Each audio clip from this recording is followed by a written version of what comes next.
I am Pastor Juan Solis, and it is with great pleasure that I am here to share an experience that changed my life. I sincerely hope that my story can bring something positive to all of you. I want to start by saying that between the end of 2019 and the beginning of 2020, a disease emerged that quickly spread throughout the world, COVID-19. At that time, I heard rumors that the virus had originated in China and shortly thereafter reached the United States and many other countries, including Mexico. To be honest, I didn't really believe it. I thought it was all just a fabrication or an exaggerated conspiracy theory. However, this disbelief ended up costing me dearly. I know many churches and have several friends and family who are pastors and religious leaders, some with great responsibilities in their congregations. However, until that moment, I didn't know anyone from these communities who had been infected. This only made me question the veracity of the pandemic even more. It seemed to me that this was a plot created by some government. Meanwhile, people continued to wear masks on the streets, but to be honest, I didn't care about the situation. Some people wore masks, others didn't, and I went on with my life without believing that the pandemic was something really serious. Everything changed at the beginning of July 2020. I started to feel unwell, but initially the symptoms seemed like just a common flu. Body aches, headache, and a little fever. As I didn't think it was anything serious, I decided to go to the doctor. The doctor did some routine tests, checked my heart rate and lungs. After a few minutes, she looked at me and asked, "How long have you been like this?" I replied that it had been about 3 days. She then wrote down everything in the prescription, looked at me and said, "Juan, what you have is dengue fever." I was a little surprised because at home we use mosquito nets and I had never seen a mosquito. Even so, I accepted the diagnosis and followed her instructions, purchasing the recommended medications. At first, I didn't pay much attention to the situation. After all, dengue is something that usually passes quickly. However, the next day my symptoms started to get worse, and as the days went by, they only got more intense. I took the medications as prescribed, in addition to other medications I used to take, but nothing seemed to help. At that moment, it never crossed my mind that it could be COVID-19. I didn't really consider that possibility. As I remained at home, I began to feel increasingly weak. I could no longer stand up and was forced to lie down all the time. One of my daughters was with me, and she called another daughter who lives in the United States. They were probably already suspicious that something wasn't right, but at the time, no one knew for sure what was going on. That night, around 11:30 p.m., the situation worsened. I couldn't breathe properly anymore. I tried to breathe in, but it seemed like it wasn't enough. It was as if something was squeezing my chest and preventing me from breathing. Desperate, I called my son. "I can't breathe." Immediately, my son Isaac got up and called one of my daughters. They rushed to help me and took me to the car heading to a nearby hospital. We got there around 1 a.m. I was met by doctors who immediately diagnosed COVID-19. However, the hospital did not have the infrastructure to treat serious cases of the disease, so they informed me that I would need to be transferred. I clearly remember getting out of the car, being placed on an encapsulated stretcher, and then I lost consciousness. The last memory I have is being taken into the hospital. When I regained consciousness, 14 days had already passed. He had no idea how he got there, nor did he know he had been transferred to another hospital. I only discovered all this later, when my daughters told me what happened. What followed this experience was a difficult journey, but full of learning and reflection. Today, looking back, I see how my own resistance to believing in what was happening around me led me down a path of suffering. This taught me the importance of not underestimating life's challenges and of always being open to learning and growing, even in the most difficult situations. When I opened my eyes, I saw a nurse about 2 meters away from me. She immediately shouted, "Doctor, doctor, he's awake." Shortly afterwards, the doctor appeared in the hallway and came to my bed. He asked me, "How are you feeling, Mr. Juan?" I was stunned, unable to fully understand what was happening. I couldn't respond as I wanted. I just made gestures and whispered, because my voice couldn't come out and my body was without strength. The doctor then began to explain to me, "You have been here for 14 days. Your family brought you to the hospital in critical condition. When you arrived, your lungs were completely collapsed. After the assessment, we found that you arrived with only 5% of life." These words shocked me deeply. The doctor continued, "His body was still warm, but the situation was very serious. We had to act urgently, and we asked his daughters for permission. We explained to them that his condition was critical, He told me that when he was admitted to the hospital, the doctors had warned my daughters that I was on the verge of death. Without intubation, my life would have only lasted another hour or two before I went into respiratory arrest. My lungs were so damaged that there was no room for oxygen to circulate. The most surprising thing, however, was that before I got sick, I had already talked to my daughters about this type of situation. I asked them that if I were affected by the disease, they would not allow me to be intubated. I had heard so many stories of patients who did not survive after intubation that I made this decision. This request, however, put my daughters in a terrible situation. On one hand, there was my desire not to be intubated, but on the other, the doctor warned that without the procedure, my life would be at imminent risk. It was my eldest daughter, Mireia, who made the decision to allow intubation. I learned this later, when my daughters Bianca and Mireia, together with my son Isaac, told me everything. They were all there, at the hospital, when the doctor broke the news. Despite the pain and shock, my children tried to remain calm. It was then that in front of everyone, Mireia shouted, "Kneel down, Bianca, kneel down, let's ask God for our lives." She couldn't accept that I, someone who had never believed in anything like that, was about to die from something I never believed in. In front of everyone, she knelt down and began to cry out to God for mercy. That's what my children did for me. Now, I want to go back in time a little, to the moment when I regained consciousness in the hospital. I want to tell everyone who listens to me that this is not a game, it is not a joke. What I'm sharing here is something very serious. I would never make up a lie about something so important, because I don't want to compromise my salvation. Therefore, I speak with an open heart about this experience. Before I opened my eyes and returned to reality, the doctor had told me, "You've been here for 14 days, you've been intubated, and you'll still need to spend a few more days in the hospital to recover completely." In total, I was hospitalized for 20 days, but the experience I had while I was unconscious was something I never imagined going through. I had never experienced something so profound, something that when I look back I understand very clearly. While he was unconscious, he was no longer on earth. What I experienced was not a simple dream, like those in which we see familiar people or places. No, I was in a completely unfamiliar place, something I had never experienced before. Maybe something that resembles scenes from science fiction films, but nothing that I had actually experienced. I felt like I was floating in space. I could see everything around me and was fully aware of what was happening. Around me, I saw countless stars of different colors.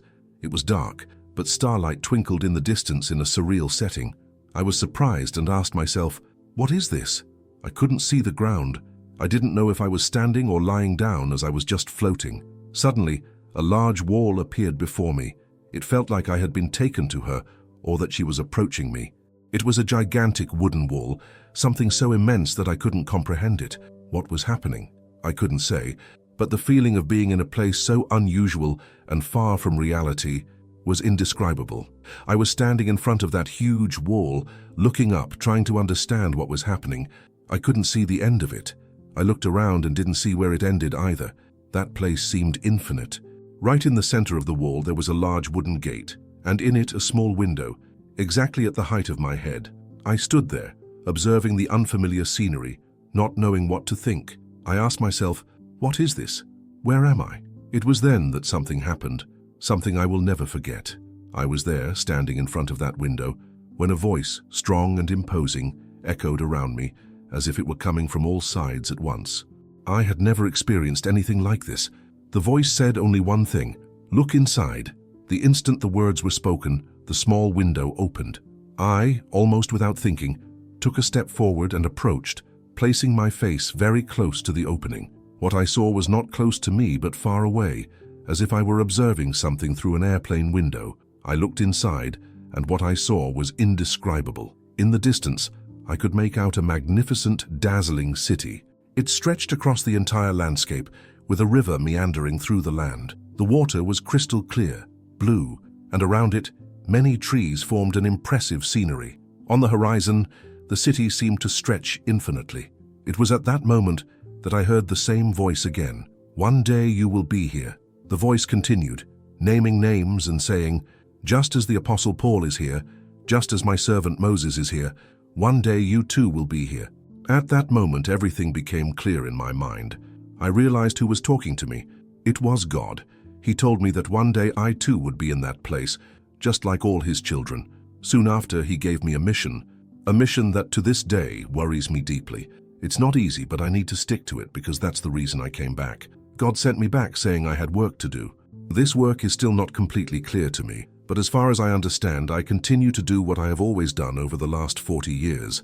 The mission he entrusted to me was clear. You will return to your homeland, preach to my people, and tell them that I am giving them one more opportunity. He continued, explaining, these have always been a rebellious and idolatrous people, but you will go in my name and tell them that this is the last chance I give them. Then he added something that left me deeply uneasy. If anyone dares to contradict what you say, which is my word, you will see with your own eyes how they will fall dead. Those words stuck in my mind. Now, with my consciousness restored, I ask myself, Lord, what mission is this? How am I going to accomplish it? At that moment, before God, I just bowed my head and said, yes, Lord, whatever the Lord commands, I will do. But now, back in the real world, those words make me cringe. How will I accomplish this mission?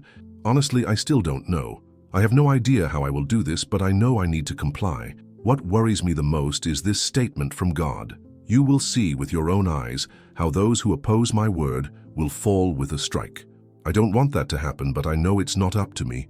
This depends exclusively on God. My role is to obey and carry out what I have been ordered to do. Before finishing, he told me something that stuck in my mind, words that I still reflect on their meaning to this day. He said, what do you lack? And it left me with this question, so that everyone listening to this testimony may reflect on what this means. I already understood what he meant. He also said, you lack wheels, you lack wings. Just ask. I believe that wheels can mean cars and wings can mean planes. What God meant is that I need to go to this place, fulfill this mission. This worries me deeply. I know that the mission he gave me is great, and I need to fulfill it. If God allowed me to stay alive, it was for a greater purpose. That purpose is now before me, and although I don't know exactly how it will unfold, I know it is something I cannot ignore. God gave me a second chance, and the mission he entrusted to me is the reason I am here. I know my little congregation is doing well, but I also understand that according to Scripture, the Good Shepherd leaves the 99 sheep to seek out the one that is lost. This does not mean abandoning those who are already on the right path, but rather going after those who are still far away, still searching for something. God has entrusted me with the mission of searching for my people, and as I reflect on this, I know it will be a great challenge.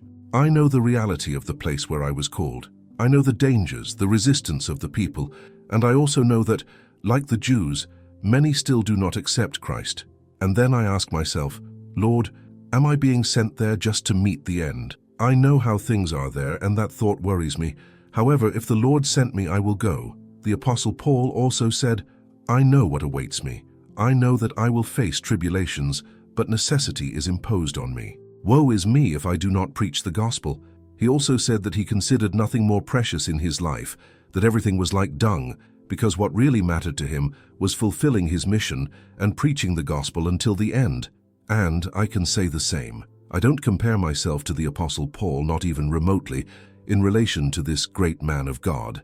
I am a very small servant, but the gospel that Paul preached is the same one we preach today. We serve the same God, and the Christ that Paul announced is the same one we humbly serve, even though we are much inferior to these great biblical men. However, the message of the gospel remains the same, and we must fulfill it. We must go and preach. This experience I had has similarities with what happened to the Apostle Paul in the Bible. Paul speaks of a man who was caught up to the third heaven and saw things that, according to him, are not allowed to be expressed. I humbly lived an experience that, although not the same as Paul's, had similarities. I never considered myself an important person, but if God granted me this privilege, who am I to question it? I have preached the gospel many times in church, but when I reflect on everything I have experienced, I thank God even for having contracted the disease. I know this may seem strange, and I don't want anyone to be offended, because I know that many people have left, and it has caused a lot of pain in many families. But personally, I thank God. Satan may have thought that by allowing me to get sick, he would end my life, but he was wrong. It is God who gives and who takes life, and he chose to give me back my life. If Satan thought he would emerge victorious, he was frustrated. So I'm thankful even for COVID. Through this illness, I had the opportunity to live this experience. Instead of feeling discouraged or regretting, I say, "Thank you, Lord," because I could hear your voice and see, even from afar, the beauty of the place where we are going. It was like that with Moses. He saw Canaan in the distance but could not enter. However, God told me that one day I will be there. He spoke clearly, "Just as my servant Moses is here, just as Paul is here, one day you too will be here. But for now you must go back and finish the work I have for you." And here I am, seeking God's direction to fulfill the mission He entrusted to me. I want to add something important. After being admitted to the hospital from July 14th to August 2nd, 2020, I was finally discharged and went home. However, my recovery was not simple. As part of the treatment, a pulmonologist came to my home to monitor my recovery, and he made 3 home visits. On the penultimate visit, he left me quite worried. He performed the exams, connected his devices, and the 58-inch television screen reflected the image of my chest. The doctor, with a serious expression, said, "Don Juan, your lungs are damaged, but don't worry, you will recover. It will take about 8 months, but with the right treatment you will be able to improve. I will prescribe some medicines and devices for breathing exercises. Do this correctly, and in time you will be well again." But when he mentioned that recovery would take 6 to 8 months, it made me uneasy. That night, as I slept, I heard again the same voice that spoke to me during the time I was unconscious in the hospital. But this time, the voice came to my house. She asked me a question that surprised me deeply. "What do you lack? Do you want a new heart? Do you want new lungs?" This shocked me, especially because, according to the pulmonologist, my lungs were quite compromised. Then, with an anguished heart, I responded in thought, "Lord, if you sent me on this mission, how can I speak with damaged lungs?" The days passed, and about 3 or 4 days later, the pulmonologist, Dr. Ricardo Garza, returned to carry out a new evaluation. He hooked up his equipment to examine my lungs, and when the image appeared on the TV screen, he was visibly surprised. He looked at the devices, then at me, with a look of disbelief. He exclaimed, "This can't be." Confused, I asked, "What do you mean, doctor?" He kept looking at the screen and at me, repeating, "This can't be." Then he turned to me and said, "Don Juan, the damage your lungs had is gone. Your lungs are clean." I was silent for a moment, reflecting on those words. Then I began to understand what had really happened. God had already worked. He had restored my lungs. Surprised, I asked the doctor, "Doctor, you know what you're doing, don't you?" He replied confidently, "Yes, of course I am an expert." So I asked, "How long have you been practicing your profession?" He replied, "I'm 43 years old." I then looked at him and said, "Doctor, I believe in what you're saying, but tell me, how do you explain what happened to my lungs? You yourself said that it would take me 6 to 8 months to recover completely. Now how do you explain such a quick recovery?"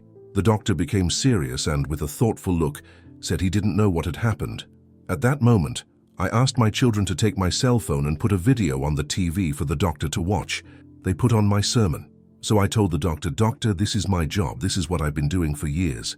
The doctor looked at the screen and asked, "Are you a Bible lecturer?" "Yes, doctor, that's my job, and I need my lungs to do that job." So I continued, "Doctor, I believe in what you say, but know that what I'm telling you also has a biblical foundation.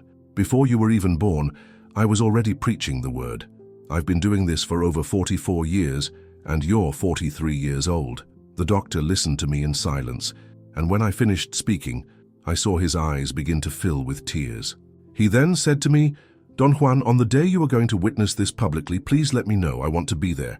I was touched by your words, and so, with a grateful heart, I moved on.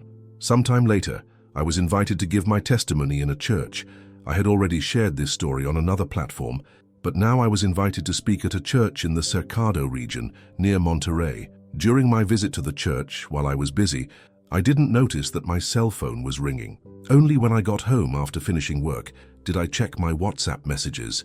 To my surprise, there were several unanswered messages and calls from Dr. Ricardo Garza. I knew something special had happened, but at that moment, realizing the gravity and depth of that experience, I felt like my mission was just beginning. It was an ordinary night when I received a message that, without knowing it, would change everything for me. The impact was immediate and profound, touching my heart in a way I never imagined. I shared my experience with a doctor, detailing each moment, and I saw an emotion in his eyes that could not be disguised. I felt that, in some way, the Word of God touched his heart, and this made me reflect deeply. However, what really left me speechless was the message I received at 10:43 p.m. When I saw the name Marie Jose, Dr. Ricardo's wife, my world seemed to stop. She explained to me with regret that her husband, a young pulmonologist just 43 years old, had died in December of the previous year, a victim of COVID-19.